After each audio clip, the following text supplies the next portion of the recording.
situation with the Jets where you don't have a good feel for the draft, I think, at that point, where you're like, why? I mean, let's just go through real quickly. So this year, Zaire Barnes, they took at 184. I didn't have him in the top 300, and it's not like that was a unique stance from me. Most evaluators didn't think Barnes was getting drafted. Why did you take him with a top 200 pick? Well, Yeah. what did you off ball linebacker after paying Quincy Williams, already paying CJ Mosley, and having Sherwood?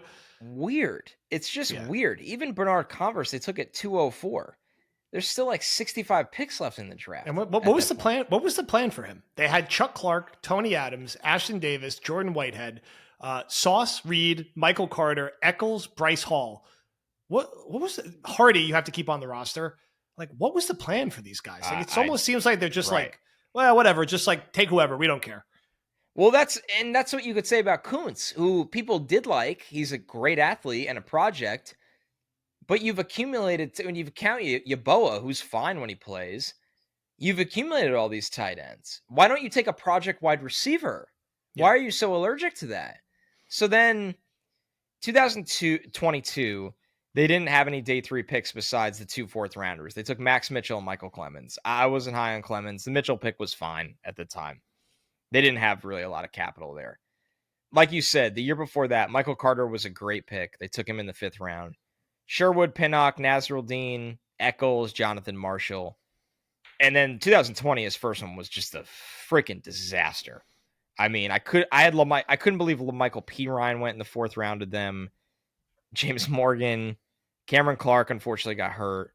Bryce Hall was a solid pick in the 5th round. But the thing is with Bryce Hall, the only reason he was in the 5th round was because of his medical. I mean, he was a 2nd or 3rd round player as an actual prospect before he got hurt. So yeah, I think bottom line is it's just I would want to know, if I was the owner of the team, why are we so far off from consensus? Yeah. Why are we do we think we're that much smarter than everyone else doing this? Because the results don't show that as our organization. We're not finding guys like that nobody else is seeing. And it's like, see, we told you that's why we took him in the 5th round. It's very strange to me. That would be one of the first things I would vet as a overseer of the organization, that it never changes. It never, ever changes. The Jets never take the consensus logical thing to do in day 3.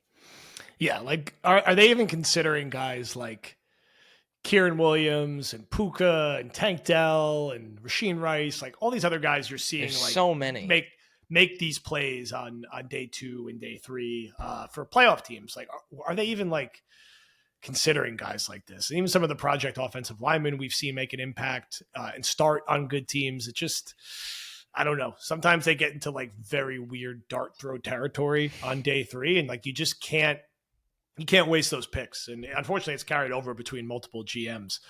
I couldn't let an episode pass without answering a Ty Johnson question now that since he's became like a competent playoff running back, our guy, after dropping 74,000 passes. Better than Dalvin Cook. Better than Dalvin Cook. And that's the gist of this question. After, again, everyone lost their mind when Dalvin Cook had a 20-yard run. No one lost their mind when his next 7 carries went for like 6 yards, which is the guy we've seen. So this one from M. Bodine. Did the Jets make the playoffs if they use the Dalvin Cook money on O-line and keep the superior running back Ty Johnson on the team? Does AR get hurt? Every week I watch the Bills, I want Ty Johnson as a Jet. My only problem with this, and it's a funny thought exercise, is like, what offensive lineman would they have used that money for? Yeah, who would they have closed? Yes, Ty Johnson would have been better as an RB2 than Cook.